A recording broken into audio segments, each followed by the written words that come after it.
Манас.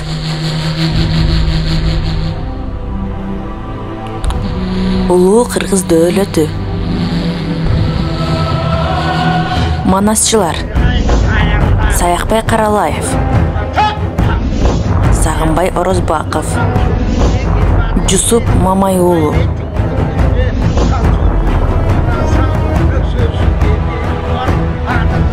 Манас эпосы дүйнө жүзүндөгү эң чоң поэма болуп саналат. Ал кыргыз элинин турмушунун көркөм энциклопедиясы.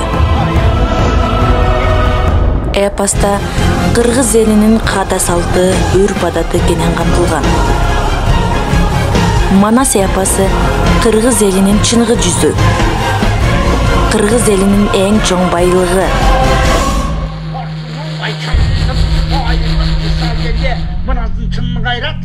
Бөлүнбө кыргыз бөлүнбө, бөлүнсөң бөрү жеп кетет. Бөлүнүп кетти кыргыз деп, бөлөк элге кеп кетет. Манас эпосы кыргыз элинин улуттук байлыгы. Озек элдик чыгармачылыктын баалуулугу, дүйнөлүк элдик поэманын шедеври. Манас дүйнөдөгү элдердин эпикалык чыгармаларынын формасы жана мазмуну боюнча эң көлөмдүүсү катары 19-кылымда эле белгилүү болгон. Манасчы Саякбай Карала уулунан жазылып алынган эпостун Манас, Семетей жана Сейтек 3 бөлүмүнүн жалпы көлөмү 500 000 сапырды түзөт. Бул байыркы гректердин Илиадасы жана Одиссеясын бирге кошкон көлөмүнөн 20 эседей көп. Манас эпосы кыргыздын жана мамлекеттүүлүктүн символу катары дүйнөлүк баалуулуктардын катарына кирсе, ал эми Чыңгыз Айтматовдун чыгармачылыгы улуттук адабиятыбызды дүйнөгө таанытты.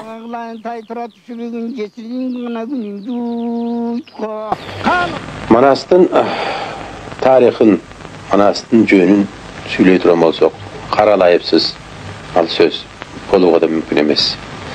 Албетте Каралаевден мурдада болгон улуу манасчылар, көз өткөндөр, мурдагы муундардын өкүлдөрү биринин артынан бири тизилип келген чыгар. Тарихта изи калган чыгар. Бирок биздин аныктап көрүп билип калганыбыз Каралаев. Ан сайын Каралаевден мурда болгон манасчыларды элестетебиз. Анткени Каралаев ошолордун кандайдыр бир уюткусу. Ошолордун калтырып кеткен биз үчүн чоң дүйнөсү, мүлкү. Ким билет биринчи манасчы ким болгонун? Биз элбиз, журтпуз. Биздин да басып өткөн күрөш жолубуз бар деп сезим. Элдин башынан өткөргөн тарихтын биринчи болуп ким ырга жамактаганын ким билсин. Балким ал 40 чоронун биридир. Балким кабарсыз бир жылкычыдыр, койчудур. Айтор биз аны эч качан биле албайбыз. Бирок Манас эпосу алгачкы башталганында сызылган булак өңдөнүп, кийин жүрүп отуруп, доордон доорго көчүп, ооздон оозго көчүп, дайра болуп, улам барган сайын көбөйүп, күчөп жетилгенине шек жок. Мындай алып нерсе бирден бир жарала албайт.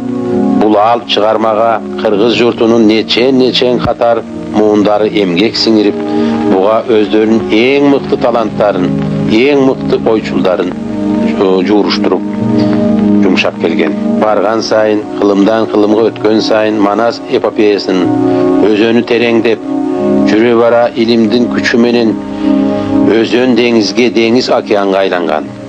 Түгүл эпос Манас, Семетей, Сейтек болуп бөлүнүп, ошол ар бир бөлүгүн билген, айткан кишилердин өздөрү манасчы, семетейчи болуп адистешип кеткен. Мына ошол бизге аттары белгилүү 19-20 кылымдагы дөө манасчылардын бири биздин замандашыбыз, биздин касиеттүү карыябыз, биздин сыймыгыбыз Саякбай Каралаев.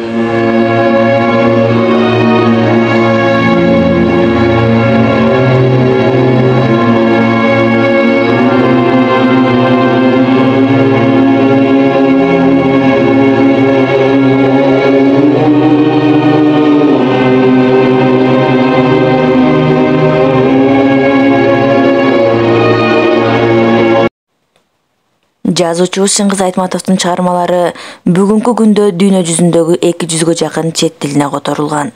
Алардын 60-тан ашууну азыркы тапта улуттук китепканабызда сакталууда. Биз ар бир кыргыз атуулу Манас атанын тукуму Жана Айтматовду жараткан улуу эл экендигибизди даңазалап, сыймыктануу менен татыктуу алып жүрүшүбүз шарт.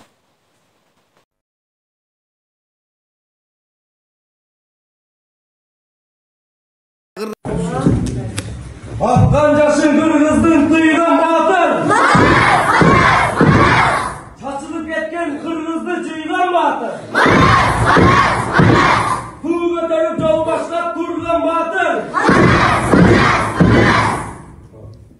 Kırgız elinde Президентибиздин Манас, Семетей, Сейтек эпостарын ар тараптан изилдөө боюнча жарлыгынын, улуттук наркты сактоо боюнча улуттук программанын алкагында иш алып барууда номер 33 Убалдахан Артыкбаев атындагы орто мектебинин Манас таануу ириминин иш аракети да четте калган жок. Нартуулуктун уюткусун, нартуулуктун оңгусун Манас атабыздын доорунан баштоон ыйып көргөн мектеп жамааты окуучуларды Манас китеби менен камсыз кылууда демөөрчүлөр менен биргеликте иштей башташты.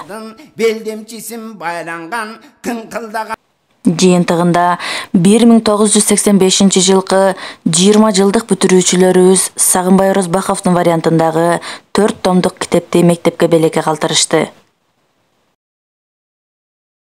Ушул эле саамалыкка отурлай 1995 жылы мектеп босогосун аттаган 10 жылдык бүтүрүүчүлөрдүн Жалаң мырзалар тобу Саякбай Карала уулунун 4 томдугун мектеп үчүн белекке калтырышты.